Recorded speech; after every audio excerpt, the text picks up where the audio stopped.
जब अलेक्जेंडर दुनिया फतह करता, पंजाब तक आ पहुंचा तो उसे अपने सबसे सख्त हरीफ का सामना करना पड़ा। पंजाब की तारीख की वो लड़ाई जिसने यहाँ राजाओं की लाज रख ली और सिकंदर आजम को यहाँ से वापस जाने पर मजबूर कर दिया। ये लड़ाई कब और कैसे हुई, जानिए इस वीडियो में।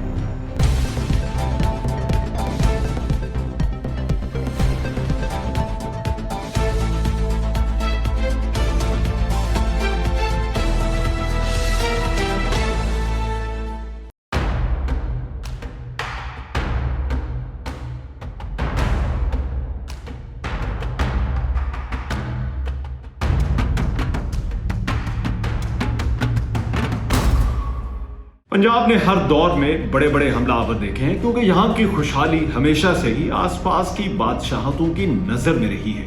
हमलावर पंजाब पर हमले को अपने लिए एक मुनाफा बख्श वेंचर समझते थे और इसीलिए उन्होंने पंजाब का बार बार रुख किया। तभी इसकी तारीख में कभी ईरानी तो कभी अफगानी, कभी सेंट्रल एशियन तो कभी तुर्क हमलावरों का जिक्र मिलता रहता है। इनमें से कुछ लूट पार करके वापस चले जाते, कुछ को ये इतना पसंद आया कि वो यहाँ ही रह गए और बादशाहतें कायम की। पंजाब ने इन हमलावरों के सामने रेजिस्टेंस भी दिखाई और एक ऐसी ही रेजिस्टेंस की कहानी से जुड़ी वो जंग है जिसे पंजाब की तारीख की सबसे बड़ी जंग कहा जाए तो गलत ना होगा। ये रेजिस्टेंस अलेक्जेंडर द ग्रेट जैसे हमलावर के खिलाफ थी और ये जंग दरिया झेलम के किनारे पंजाब के राजा पोरस और अलेक्जेंडर के दरमियान हुई थी, जिसे बैटल ऑफ हाइडेस्पस या दरिया झेलम की लड़ाई कहा जाता है। ये लड़ाई इस कदर खौफनाक थी कि यहाँ लड़ने के बाद अलेक्जेंडर, जो लातादाद मुल्क फतह करता और सल्तनतों को जेर करता यहाँ तक आया था, इस जंग के बाद उसने अपनी पूरी मिलिट्री कैंपेन ही समेट दी। 23 साल अलेक्जेंडर दुनिया को फतह करने निकला था। उसने अपनी इस कैंपेन का आगाज मैसिडोनिया से किया था। अलेक्जेंडर की फौज में 1 लाख सिपाही थे जो इलाकों को फतह करते ईरान के रास्ते दरिया सिंध के किनारे पहुंचे। वो खैबर पास के रास्ते यहाँ आया था। जब वो यहाँ पहुंचा तो उसने यहाँ के राजाओं को पैगाम भेजा कि वो उसके सामने सरेंडर कर दें। जब ये राजे उससे मिलने पहुंचे तो उनमें तक्षशिला यानी टेक्सिला का राजा भी शामिल था। टेक्सिला उस वक्त एक बड़ा और अमीर शहर था। इसके राजा का नाम अंभी था और उसने आते ही अलेक्जेंडर को 65 हाथियों का नजराना पेश किया। अलेक्जेंडर के यहाँ आने पर वो एक अपॉर्चुनिटी देख रहा था। वो अपने दुश्मन पोरस के खिलाफ अलेक्जेंडर का साथ देना चाहता था। कहते हैं कि उसने जानबूझकर पंजाब के दरवाजे अलेक्जेंडर के लिए खोल दिए और अपनी 5000 फौज भी अलेक्जेंडर के हवाले कर दी। अलेक्जेंडर टेक्सिला में 2 महीने रहा। उसके बाद उसने एडवांस शुरू किया। हिस्टोरियंस के मुताबिक राजा पोरस एक वसी इलाके पर हुकूमत करता था और उसका दारुल हुकूमत आज का पाकिस्तानी शहर मंडी बहाउद्दीन उसके नजदीक ही था। पोरस का नाम राजा पोरो था। यूनानी जुबान में अक्सर अल्फाज के आखिर में सीन का इजाफा कर दिया जाता है, इसीलिए पोरू को पोरस कहा गया है। वो पोरो कबीले से ताल्लुक रखता था। हिंदुओं की मजहबी किताब वेदास में भी पोरू कबीले का जिक्र है। अलेक्जेंडर के आने से पहले यहाँ राजा पोरस और उसके दरमियान टेंशन पहले से मौजूद थी। ईरान में अलेक्जेंडर और दारियस, या जिसे हम दारा कहते हैं, उसकी जंग हुई थी और उसमें पोरस ने दारियस की मदद के लिए हाथियों समेत एक फौज भेजी थी। पोरस के हाथियों का दस्ता जब मदद को पहुंचा तो बहुत देर हो चुकी थी। ईरानी सरदार दारियस को कत्ल करके अलेक्जेंडर के सामने सरेंडर कर चुके थे। अलेक्जेंडर भी हैरान था कि भला हिंदुस्तान में भी कोई ऐसा राजा है जो इतनी दूर से उसके खिलाफ दारियस को फौजी भेज सकता है। शायद पोरस दारियस की नहीं बल्कि अपने फ्यूचर की जंग लड़ना चाहता था। कहते हैं जब पोरस को दारियस के अंजाम का पता चला तो उसने कसम खाई कि अगर कभी उसका अलेक्जेंडर से मुकाबला हुआ तो उसके खिलाफ मैदान छोड़कर नहीं भागेगा। पोरस को मालूम था कि अलेक्जेंडर का अगला रुख उसकी तरफ होगा। अंभी ने जब अलेक्जेंडर को वेलकम किया तो उसके बाद यह लड़ाई यकीनी हो गई थी और अब सिर्फ ये तय होना बाकी था कि यह लड़ाई कब और कहां होगी, और पोरस इस लड़ाई की तैयारी करने लगा। अलेक्जेंडर के जासूसों ने उसे इत्तला दी थी कि पोरस की फौज के पास बड़े बड़े हाथी मौजूद हैं। अलेक्जेंडर मॉनसून में इस लड़ाई को अवॉइड करना चाहता था। जब वो टेक्सिला से चला तो उसने रास्ते से भी पोरस को पैगाम भेजे कि वो सरहद पर आए और उसके सामने सरेंडर कर दे। पोरस ने जवाब दिया कि वो ऐसा नहीं करेगा, लेकिन वो उसे अपनी सल्तनत के बॉर्डर पर मिलने को तैयार है। अलेक्जेंडर और उसके सिपाही कई दिनों तक मार्च करते हुए बिलाखिर दरिया झेलम के किनारे पहुंच गए। पोरस की फौज झेलम के दूसरी तरफ थी। अलेक्जेंडर ने दरिया के किनारे पर डेरे डाल लिए। अलेक्जेंडर इस दरिया को क्रॉस करना चाहता था और वो ऐसी जगह की तलाश में था जहां से पोरस उसे दरिया पार करते हुए ना देख सके। वो इसे क्रॉस करके पोरस की फौज पर एक साइड से हमला करना चाहता था। पोरस को धोखा देने के लिए उसने अपनी फौज को दरिया के किनारे से बहुत पीछे भेज दिया। अलेक्जेंडर ने अपने सिपाहियों को एक जगह नहीं रखा, वो मुसलसल उनको मूव कर रहा था। इसी दौरान उसकी फौज ने दरिया के किनारे आग जलाना और शोर मचाना भी शुरू कर दिया। ये रूटीन काफी दिन चलती रही। दरिया के दूसरे किनारे पोरस के सिपाहियों को अलेक्जेंडर के सिपाहियों की इस नकलो हरकत की आदत पड़ गई और अलेक्जेंडर यही चाहता था। पोरस की फौज एक जगह ही रही क्योंकि हाथी आगे खड़े थे और उन्हें बार बार मूव करना मुश्किल था। जब झेलम के किनारे दोनों फौजें खड़ी थी तो एक दिन वहां जोरदार आंधी और तूफान आया। इसका फायदा उठाते हुए अलेक्जेंडर ने अपने सिपाहियों को दरिया पार करवाना शुरू कर दिया। दरिया की इस तरह से क्रॉसिंग को इस जंग में अलेक्जेंडर का मास्टर स्ट्रोक भी कहा जाता है। तूफान की आवाजों में पोरस की फौज को अंदाजा न हुआ कि अलेक्जेंडर की फौज दरिया पार कर रही है। जब तक उन्हें इस बात की खबर हुई तो बहुत देर हो चुकी थी और अलेक्जेंडर की बेशतर फौज दरिया पार कर चुकी थी। तब पोरस के बेटे ने अपने फौजियों के साथ सामने आकर इन्हें रोकने की कोशिश की, लेकिन दरिया के पास रेतले इलाके की वजह से उनकी चैरियट्स यहाँ फंस गई और यहाँ जो लड़ाई हुई उसमें वो भी मारा गया। ये खबर मिलते ही पोरस अब खुद अलेक्जेंडर का मुकाबला करने अपनी फौज ले आया और यूं दोनों फौजों के दरमियान अब बराह रास्त लड़ाई शुरू हो गई और यूं इस जंग का आगाज हो गया। ये 326 BC की बात है। कहते हैं ये जंग पंजाब में जलालपुर के करीब दरिया झेलम के किनारे हुई। कुछ हिस्टोरियंस का ख्याल है कि इसकी असल जगह टिब्बा मोंग है। मोंग मंडी बहाउद्दीन से 5 किलोमीटर के फासले पर दरिया झेलम के किनारे पर एक कस्बा है। दरिया झेलम के दूसरे किनारे पर अलेक्जेंडर के फौजी जलालपुर से 13 किलोमीटर के फासले पर रुके हुए थे। बाज़ हिस्टोरियंस के मुताबिक अलेक्जेंडर और राजा पोरस के दरमियान लड़ाई सरगोदा के करीबी इलाके भेरा में लड़ी गई। कहते हैं अलेक्जेंडर की फौज में 40,000 इन्फेंट्री और 7,000 कैवेलरी शामिल थी। हिस्टोरियंस का कहना है कि पोरस की फौज अलेक्जेंडर की फौज से कुछ बड़ी थी और इसमें 50,000 के करीब सिपाही थे और कोई 2,000 के करीब कैवेलरी थी। इसकी फौज में 200 के करीब हाथी या वॉर एलिफेंट्स भी थे, लेकिन ये फौज बहुत ज्यादा ट्रेन नहीं थी। मुकाबले में अलेक्जेंडर की फौज बेटल ट्रेन और ज्यादा एक्सपीरियंस थी। पोरस के हाथी इस लड़ाई में उसकी मेन स्ट्रेंथ है। उनके ऊपर नेजों और तीरों वाले फौजी यानी आर्चर्स सवार होते थे जिनको निशाना बनाना मुश्किल होता था। ये हाथी आगे बढ़ते चले आ रहे थे और अलेक्जेंडर की फौज को कुछ समझ नहीं आ रहा था। उन्होंने अलेक्जेंडर की इन्फेंट्री को बहुत नुकसान पहुंचाया। पोरस खुद भी एक ऐसे ही हाथी पर सवार था, लेकिन फिर अलेक्जेंडर की फौज ने इनका तोड़ निकाल ही लिया। वो समझ चुके थे कि इसके बगैर पोरस की फौज को शिकस्त नहीं दी जा सकती। अलेक्जेंडर के सिपाहियों ने हाथियों को घेर कर उन पर नेजों से हमला करना शुरू कर दिया। एक तीर अंदाज हाथी की आंख पर निशाना लगाता। जैसे ही उसकी आंख में तीर लगता वो बेकाबू होकर इधर उधर भागने लगता और अपने ही लोगों को कुचल डालता। यूं इस लड़ाई का रुख अब बदलने लगा। इसी दौरान अलेक्जेंडर की बाकी फौज भी दरिया क्रॉस करके मैदान में पहुंच चुकी थी। ये लड़ाई बहुत घुमसान की लड़ाई थी और इसमें कई उतार चढ़ाव आए। कहते हैं इस लड़ाई में अलेक्जेंडर खुद भी जख्मी हुआ। इस लड़ाई में वो अपने घोड़े ब्यूसेफेलस पर सवार था। ये वो घोड़ा था जो उसे बहुत प्यारा था और उसके साथ ही मैसेडोनिया से यहाँ तक आया था। इस घोड़े पर अलेक्जेंडर ने अभी तक की तमाम फतूहात समेटी थी और हर मैदान में वो उसके साथ रहा था। यहाँ एक तीर घोड़े का लगा और वो वहीं गिर गया। अलेक्जेंडर ने एक और घोड़ा लिया और लड़ाई जारी रखी। अब इस लड़ाई में जंग का पलड़ा अलेक्जेंडर की फेवर में मुड़ने लगा था, लेकिन पोरस अपने हाथी पर सवार होकर बदस्तूर लड़ता रहा। अलेक्जेंडर ने उससे पैगाम भेजा कि वो सरेंडर कर दे।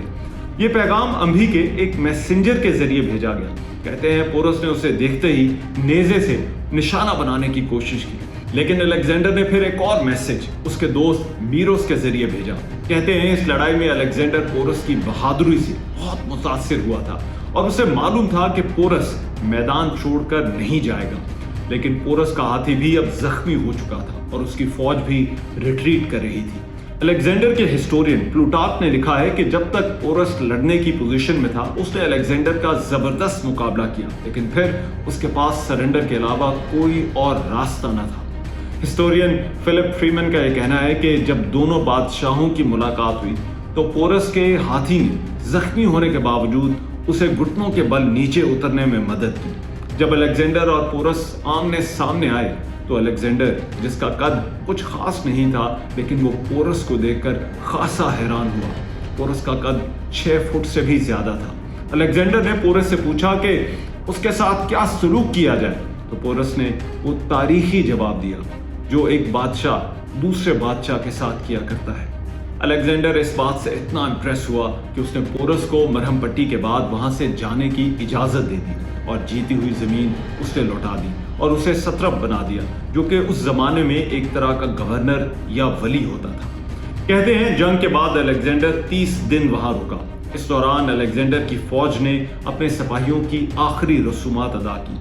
अलेक्जेंडर ने अपने घोड़े ब्यूसेफेलस की याद में मैदान जंग के करीब एक नए शहर की बुनियाद रखी और इस शहर का नाम उसने ब्यूसेफेला रखा।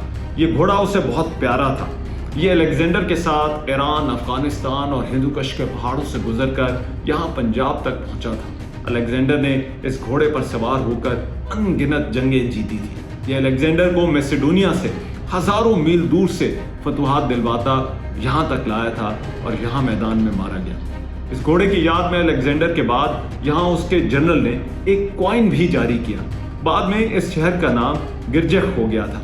कुछ अरसे के बाद यहाँ के हुक्मरान मलिक दरवेश खान जंजुआ ने बादशाह जलालुद्दीन अकबर के नाम पर जगह का नाम बदलकर जलालपुर रख दिया। जब जलालुद्दीन अकबर ने इस इलाके का दौरा किया, यहाँ एक बुजुर्ग गुलाम हैदर अली शाह भी दफन है। पाकिस्तान बनने के बाद हुकूमत ने इस बुजुर्ग की निस्बत से जलालपुर शरीफ का नाम मंजूर कर लिया। हिस्टोरियंस का कहना है कि अलेक्जेंडर का घोड़ा भी यहाँ ही दफन है, लेकिन एक ख्याल ये भी है कि मंडी बहाउद्दीन की तहसील फालिया का नाम असल में ब्यूसेफेला ही था। असल में यही वो शहर था जो इस घोड़े की याद में बसाया गया था। अलेक्जेंडर ने दरिया के दूसरे यानी मशरकी किनारे पर एक और शहर बनाने का फैसला किया और इसका नाम ग्रीक गॉडेस नाइकी, जो कि विक्ट्री की गॉडेस थी, उसके नाम पर नकाया रखा। इम्कान है कि ये शहर मोम के पास था, क्योंकि कहते हैं ये जंग की ही साइट थी, लेकिन इन दोनों शहरों की एग्जैक्ट लोकेशन किसी को मालूम नहीं। अलेक्जेंडर इस जंग के बाद आगे गंगा तक जाना चाहता था, लेकिन इस जंग के बाद उसके सिपाही ऐसा नहीं चाहते थे। यहाँ अलेक्जेंडर के एक बूढ़े सिपाही की तकरीर का जिक्र होता है। जब फौज जमा थी तो उस सिपाही ने एक तकरीर की जिसमें उसने अपने घर वापस जाने की ख्वाहिश का इजहार किया। उसने कहा कि हम अपने वालिदैन को देखना चाहते हैं और अपने बच्चों को दोबारा गले लगाना चाहते हैं। हम चाहते हैं कि हम सब वापस मैसेडोनिया जाएं। अब हम आगे नहीं जा सकते। जिस पर बाकी सिपाहियों ने तालियां बजानी शुरू कर दी। अलेक्जेंडर को यह बात पसंद नहीं आई। वो वहां से उठा और अपने खेमे में चला गया।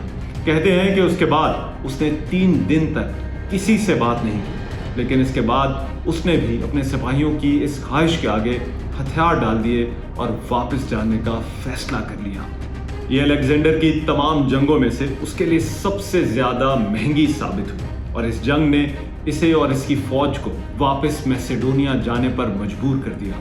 कहते हैं कि इस लड़ाई में अलेक्जेंडर की फौज के 1000 सिपाही मारे गए, जबकि पोरस की फौज के 12000 लोग हलाक हुए और 9000 कैदी बने। लड़ाई में पोरस के 2 बेटे भी हलाक हुए। पोरस को अगर अलेक्जेंडर का सबसे सख्त हरीफ या टफेस्ट अपोनेंट कहा जाए तो गलत ना होगा। मगरबी हिस्टोरियंस का भी इस बात पर इत्तफाक है कि उसके मुखालिफिन में से पोरस की क्लास सबसे अलग थी, लेकिन इस जंग के रिजल्ट के हवाले से काफी बहस है। क्या वाकई अलेक्जेंडर ये जंग जीता था?